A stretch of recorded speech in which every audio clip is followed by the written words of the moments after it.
ತಮಿಳಿನ ಜನಪ್ರಿಯ ನಿರ್ದೇಶಕ ಮಿಸ್ಕಿನ್ ತಮ್ಮ ಸಿನಿಮಾಗಳಿಗಿಂತ ವಿವಾದಗಳಿಂದ ಸುದ್ದಿಯಾಗಿ ಇದೆ ಹೆಚ್ಚು. ಯಾವುದೇ ಕಾರ್ಯಕ್ರಮಕ್ಕೆ ಹೋದರೂ ಅಲ್ಲೊಂದು ಹೇಳಿಕೆ ಕೊಟ್ಟು ದಿಢೀರನೆ ವಿವಾದವನ್ನು ಮೈ ಮೇಲೆ ಎಳೆದುಕೊಂಡು ಬಿಡುತ್ತಾರೆ. ಇತ್ತೀಚೆಗೆ ಬಾಟಲ್ ರಾಧಾ ಚಿತ್ರದ ಟ್ರೈಲರ್ ರಿಲೀಸ್ ವೇಳೆನೂ ಇಂಥದೇ ವಿವಾದವನ್ನು ಸೃಷ್ಟಿಸಿದರು. ಬಾಟಲ್ ರಾಧಾ ಈವೆಂಟ್ನಲ್ಲಿ ಮಿಸ್ಕಿನ್ ಅತಿ ದುಃಖ ಇರುವವರು ಕುಡಿತರಾಗಿರುತ್ತಾರೆ. ನಾನು ವಿಪರೀತ ಕುಡಿಯುತ್ತೇನೆ, ಯಾಕಂದರೆ ನಾನು ನಾನೇ. ಆದರೆ ನನಗೆ ಕುಡಿತಕ್ಕಿಂತ ಸಿನಿಮಾ ಹಾಗೂ ಅಕೀರಾ ಮೇಲೆ ಹೆಚ್ಚು ವ್ಯಾಮೋಹವಿದೆ. ಕುಡಿತಕ್ಕಿಂತ ನನಗೆ ಸಿನಿಮಾದಲ್ಲಿ ಹೆಚ್ಚು ಕಿಕ್ ಸಿಗುತ್ತಿದೆ ಎಂದು ಹೇಳಿಕೆ ಕೊಟ್ಟಿದ್ದರು. ಈ ಹೇಳಿಕೆಗೆ ವಿಪರೀತ ಟೀಕೆಗಳು ಗುರಿಯಾಗಿದ್ದರು. ಹಾಗಂತ ಮಿಸ್ಕಿನ್ಗೆ ಹೀಗೆ ವಿವಾದವನ್ನು ಸೃಷ್ಟಿಸಿದ್ದು ಒಂದೆರಡಲ್ಲ. ಈ ಹಿಂದೆ ಕೂಡ ಇಂಥದೇ ಹಲವು ವಿವಾದಗಳನ್ನು ಸೃಷ್ಟಿಸಿದರು. ಅದರಲ್ಲಿ ಪ್ರಮುಖವಾಗಿ ಕಮಲ್ ಹಾಸನ್, ಕಾರ್ತಿ ಅಂತ ದಿಗ್ಗಜರೊಂದಿಗೆ ನಟಿಸಿದ ಆಂಡ್ರಿಯಾ ಜೆರೆಮಿಯಾ ಅವರ ಬೆತ್ತಲೆ ಫೋಟೋಗಳ ಬಗ್ಗೆ ಹೇಳಿಕೆ ಕೊಟ್ಟು ವಿವಾದವನ್ನು ಸೃಷ್ಟಿಸಿದರು. ಆ ವಿವಾದವೀಗ ಮತ್ತೆ ಕಾಲಿವುಡ್ನಲ್ಲಿ ಸದ್ದು ಮಾಡೋದಕ್ಕೆ ಶುರು ಮಾಡಿದೆ. ಅದಕ್ಕೆ ಕಾರಣ ಮಿಸ್ಕಿನ್ ನಿರ್ದೇಶಿಸಿರುವ ಪಿಸಾಸು 2 ಸಿನಿಮಾ. ಪಿಸಾಸು 2 ಸಿನಿಮಾ 2022ರಿಂದ ಸುದ್ದಿಯಲ್ಲಿದೆ. ಆದರೆ ಈ ಸಿನಿಮಾಗೆ ಇನ್ನೂ ಬಿಡುಗಡೆ ಭಾಗ್ಯ ಸಿಕ್ಕಿಲ್ಲ.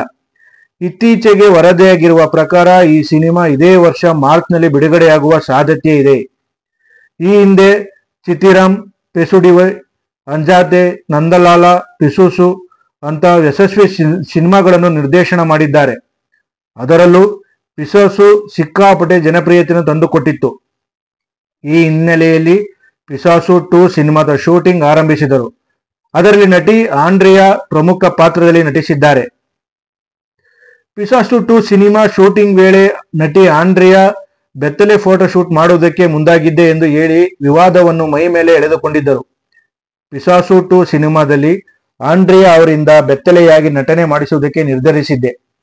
ಹೀಗಾಗಿ ನನ್ನ ಸಹಾಯಕ ನಿರ್ದೇಶಕಿ ಈಶ್ವರಿಯನ್ನು ಫೋಟೋ ಶೂಟ್ ಮಾಡುವುದಕ್ಕೂ ಕಳಿಸಿದ್ದೆ. ಫೋಟೋ ಶೂಟ್ ಮಾಡುವಾಗ ನಾನು ಹೊರಗಿದ್ದು ಒಂದು ಸಿಗರೇಟ್ ಎಳೆದು ಅಲ್ಲಿಂದ ನನ್ನ ಆಫೀಸ್ಗೆ ಬಂದೆ. ಬಳಿಕ ಆಂಡ್ರಿಯಾಗೆ ಫೋನ್ ಮಾಡಿ ನಿನ್ನನ್ನು ನಗ್ನವಾಗಿ ಫೋಟೋಶೂಟ್ ಮಾಡಬೇಕು ಅಂತ ಹೇಳಿದ್ದೆ. ಆದರೆ ಆ ಫೋಟೋಗಳನ್ನು ಸಿನಿಮಾದ ಪೋಸ್ಟರ್ಗಳಲ್ಲಿ ಹಾಕಿದರೆ ಆ ನಗ್ನತೆಯ ಸೌಂದರ್ಯದ ಸೊಬಗನ್ನು ಅರ್ಥಪೂರ್ಣವಾಗಿ ನೋಡುವುದಿಲ್ಲ. ಆ ಫೋಟೋವನ್ನು ಅಸಹ್ಯವಾಗಿ ನೋಡುತ್ತಿದ್ದರು. ಈ ಕಾರಣಕ್ಕೆ ನಾನು ಆ ಫೋಟೋಗಳನ್ನು ಪೋಸ್ಟರ್ಗಳಿಂದ ಹಾಕುವುದೇ ಬೇಡ ಎಂದು ನಿರ್ಧರಿಸಿದೆ ಎಂದು ಹೇಳಿಕೊಂಡಿದ್ದಾರೆ. ಈ ವೇಳೆ ನಟಿಯ ಬೆತ್ತಲೆ ಫೋಟೋಶೂಟ್ ಮಾಡಿಸಿದ್ದೆ ಎಂದಿದ್ದು ವಿವಾದವನ್ನು ಹುಟ್ಟುಹಾಕಿತ್ತು. ಇದರ ಜೊತೆಗೆ ಇಳೆಯರಾಜ ಹಾಡುಗಳನ್ನು ಇಟ್ಟುಕೊಂಡು ವಿವಾದಾತ್ಮಕ ಹೇಳಿಕೆ ನೀಡಿದರು. ಇತ್ತೀಚೆಗೆ ನಡೆದ ಬಾಟಲ್ ರಾಧಾ ಈವೆಂಟ್ನಲ್ಲಿ ನನ್ನನ್ನು ಹೆಚ್ಚು ಕುಡಿತನಾಗಿ ಮಾಡಿದ್ದು ಇಳೆಯರಾಜ ಅವರ ಸಂಗೀತ ನಿರ್ದೇಶನದ ಮಾಡಿದ ಹಾಡುಗಳೇ ನಮ್ಮಂತ ಮದ್ಯವ್ಯಾನಿಸ್ಗಳಿಗೆ ಹೆಚ್ಚಾಗಿ ಬಿಟ್ಟಿದ್ದಾರೆ ಎಂದು ಹೇಳಿಕೆ ಕೊಟ್ಟಿದ್ದರು. ಇದನ್ನು ಹಲವರು ವಿರೋಧಿಸಿದ್ದರು. ಇತ್ತೀಚೆಗೆ ನಡೆದಿದ್ದ ಮತ್ತೊಂದು ಸಿನಿಮಾ ಬ್ಯಾಡ್ ಗರ್ಲ್ ಈವೆಂಟ್ನಲ್ಲಿ ಮಿಸ್ಕಿನ್ ಸಾರ್ವಜನಿಕವಾಗಿ ಕ್ಷಮೆಯನ್ನು ಕೇಳಿದ್ದಾರೆ ಎಂದು ವರದಿಯಾಗಿದೆ. ಮಿಸ್ಕಿನ್ ಸದ್ಯ 2 ಸಿನಿಮಾಗಳನ್ನು ನಿರ್ದೇಶನ ಮಾಡಿದ್ದಾರೆ. ಪಿಸಾಸು 2 ಇನ್ನೇನು ಬಿಡುಗಡೆಯಾಗಬೇಕಾಗಿದೆ. ಇದರ ಜೊತೆಗೆ ವಿಜಯ್ ಸೇತುಪತಿ ನಟಿಸುತ್ತಿರುವ ಟ್ರೈನ್ ಸಿನಿಮಾಗೂ ಆಕ್ಷನ್ ಕಟ್ ಹೇಳುತ್ತಿದ್ದಾರೆ.